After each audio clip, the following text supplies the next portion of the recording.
Boas, vou então dar início aqui à playlist de declive, retas, planos. Por isso, agora falando aqui sobre o declive de uma reta, antes de começar a falar de reta em si. O declive é, portanto, a inclinação que uma reta tem face a um eixo. Neste caso, por convenção, considera-se o eixo do x. Portanto, se a minha reta for uma coisa assim, a minha inclinação, portanto, vai ser o ângulo que ela faz entre ela e o, portanto, e o eixo do OX. Ok? Já vou tocar nesse assunto. Portanto, nós sabemos do nono ano e do décimo que eu nem sei de que ano é que isto é. Estou só a fazer uma aula teórica. O M, eu para calcular um M eu tenho que pegar num ponto A e num ponto B. E vou então dizer, portanto, seja A coordenada XA e YA. E seja B coordenadas XB e YB. O meu declive vai ser ou faço os do B menos os do A ou os do A menos os do B. Não posso fazer o A em cima primeiro e B em baixo primeiro, tá bem? Tem de ser coerente. Tem de ser YA menos YB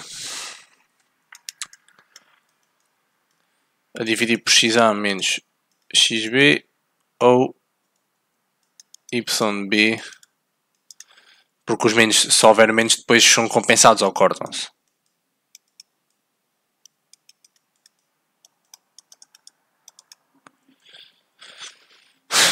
Ok.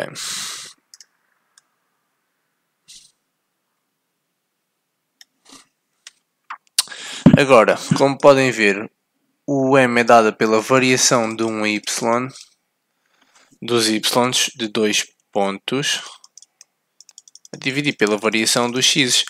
Portanto, se é a variação dos Y, ou seja, oposto a dividir por variação dos X adjacente, então eu posso dizer que isto também é igual à tangente do meu ângulo alfa.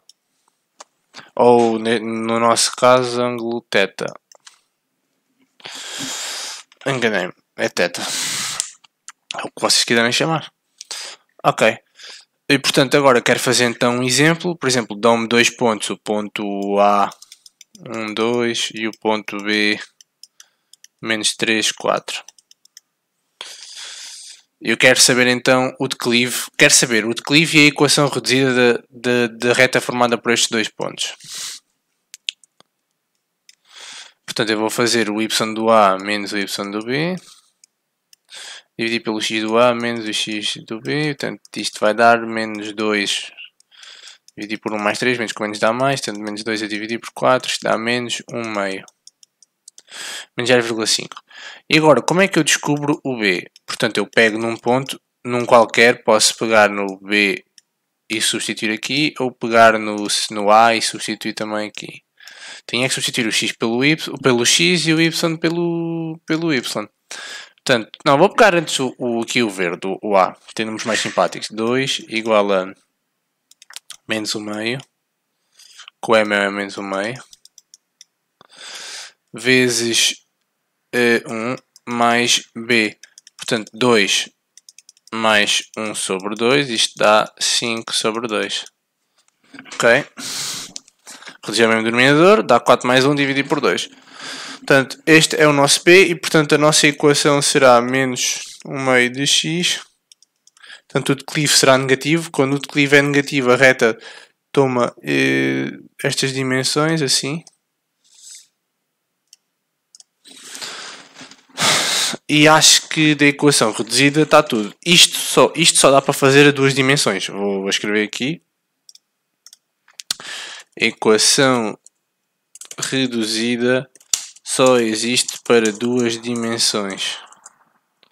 Em 2D. Só existe em 2D. Apenas no plano. 2D é no plano, 3D é no espaço. Por isso agora vou apagar isto. E vou então falar de equação vetorial.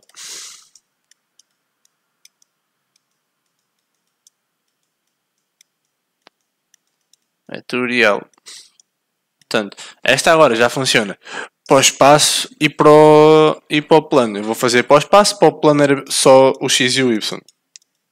Portanto, dados um x, um y e um z, eu sei que existe um A, um B e um C, mais um K vezes um vetor diretor, e este K quer dizer que existem infinitos vetores diretores da mesma reta, e eles são, posso dizer que são o mesmo vetor, mas com tamanhos diferentes. A única coisa que muda é a mesma norma, porque é o tamanho.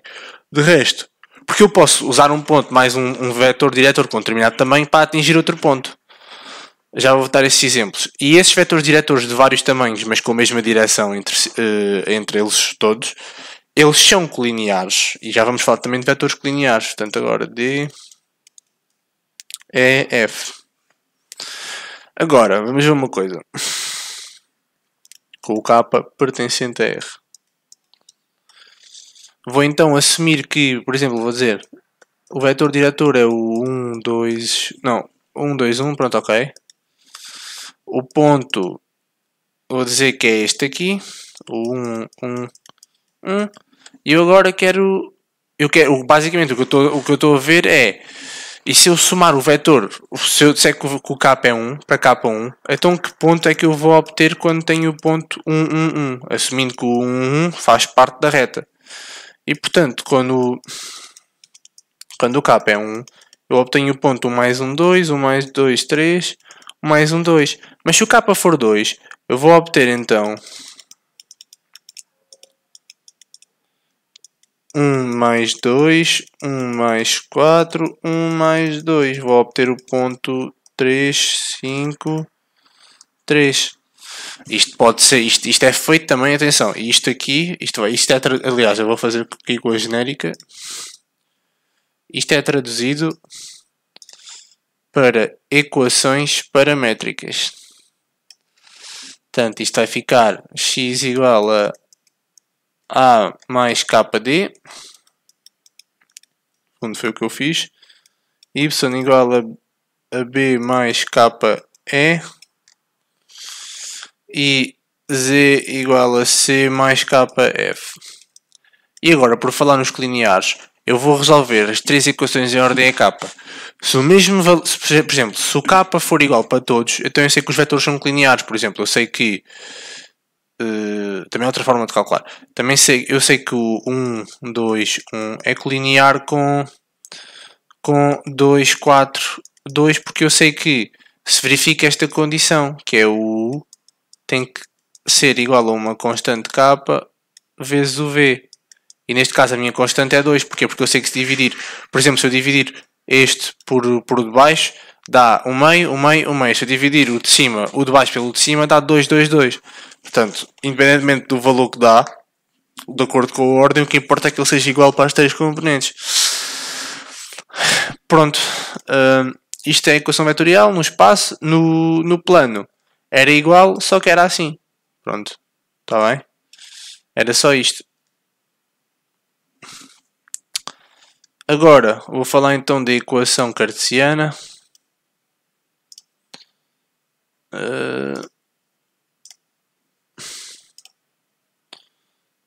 Ok, então...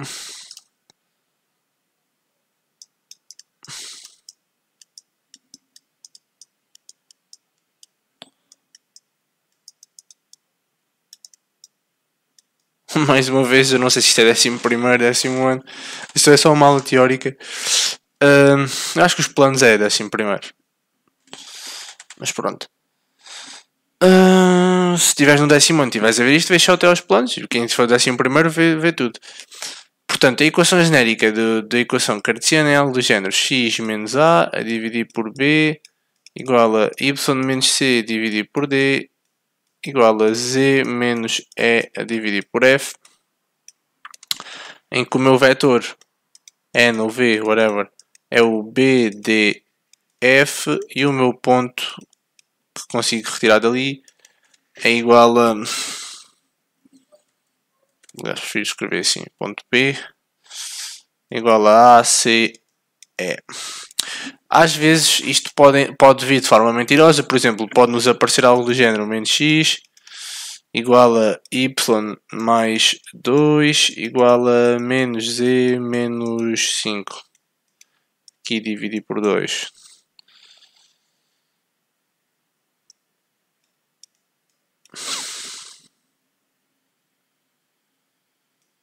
Não vou deixar assim, ok. Qual é que é o vetor? Primeiro temos que meter isto na forma canónica. E como é que eu meto isto na forma canónica? As letras têm de estar todas positivas e, portanto, a única forma de meter este x positivo é passar o menos cá para baixo. Estão a ver?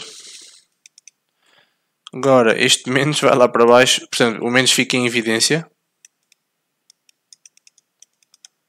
E vai lá para baixo. Portanto, vou apagar para ser mais fácil para não estar a escrever de novo. Mas isto era 2 passos.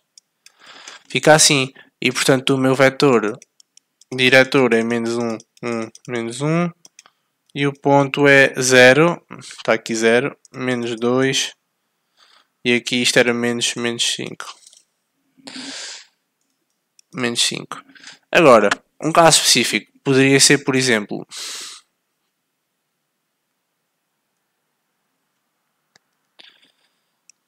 x. Se eu tiver que dividir, também divido. Atenção. Eu tenho é que ter coisas assim deste género. X a dividir por 2, vá. Y menos 1. E depois... Não, eu vou meter mesmo o z menos 1 para vocês verem que isto pode fazer de qualquer forma. E o y é igual a 2. Equação vetorial da reta. Portanto, isto é 1, 2. No y, vocês dizem. E no z é 1. É como se tivesse ali 1. E agora, o que é que eu meto aqui no y? 2, 1, 1. Porque y tem ali, não tem nada em baixo como se tivesse 1. Não, eu vou meter 0.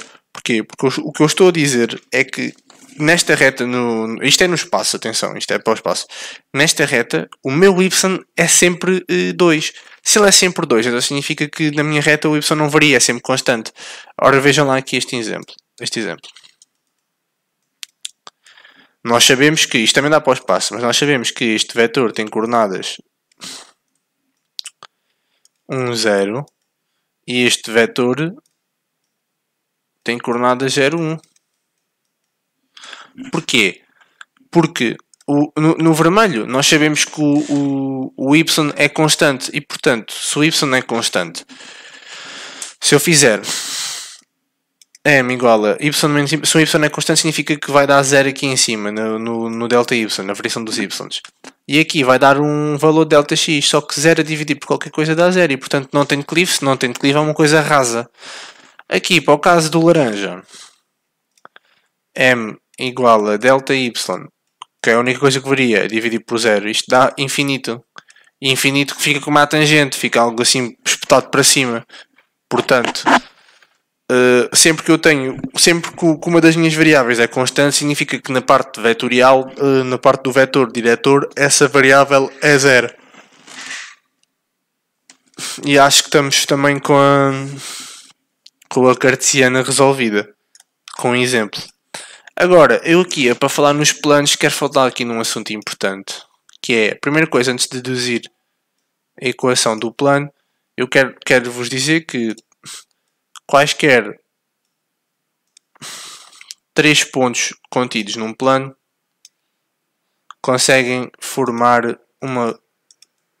Com quaisquer 3 pontos eu consigo formar um plano.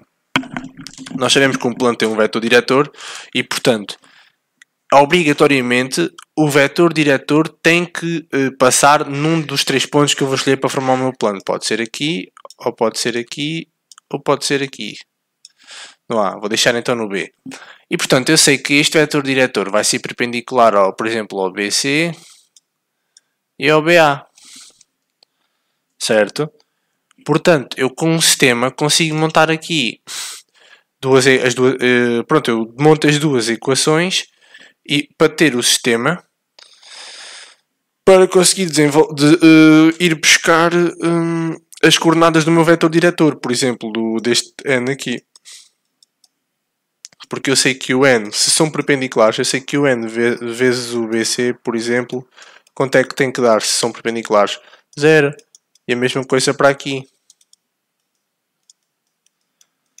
Portanto, o que eu estou a dizer é que... e o meu n é igual a... ABC, nós vamos ter duas equações para 3 variáveis. Se eu tenho duas equações para 3 variáveis, óbvio que eu não vou chegar a soluções para as 3 variáveis, mas vou conseguir meter duas delas em função de uma terceira. Por exemplo, eu consigo meter A e B as duas em função de C, ou B e C as duas em função de A, ou A e C as duas em função de B. Estão a perceber?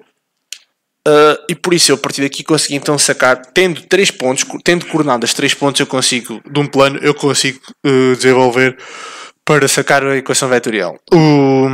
O vetor diretor do plano, não é diretor do plano, o vetor normal ao plano, que é este aqui a verde. Pronto.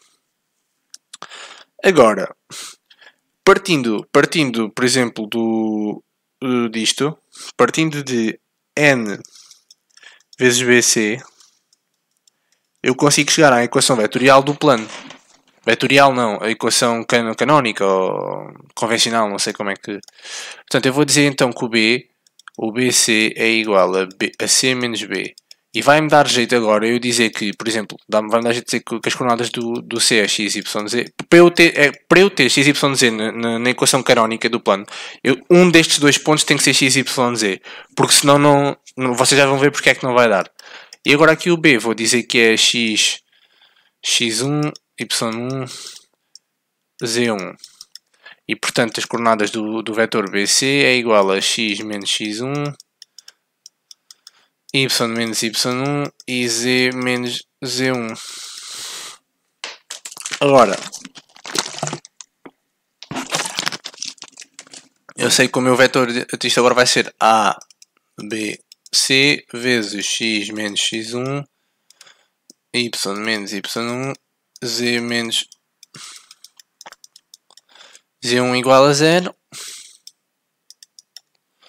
Vamos então, isto dá ax menos ax1 mais y mais by menos by1 mais cz menos cz1 igual a 0. Agora vou começar a compor ax mais by mais cz, isto é o que nós sabemos do plano. E agora, mais o quê? Agora vou passar tudo para o outro lado para ficar positivo. Vai ficar ax1 mais by1 mais cz1. Eu agora posso dizer então que isto aqui não tem que ser outra coisa. Isto aqui eu posso dizer que isto é igual a d. E por isso a minha equação canónica do plano tão conhecida é esta aqui. Eu já usei a equação do plano nos exercícios do produto escalar e não me lembro. Mas pronto, isto é sempre a mesma coisa. E consegui então manter mais ou menos esta aula abaixo dos 20 minutos, acho eu. Deixem-me confirmar. Está top, exatamente.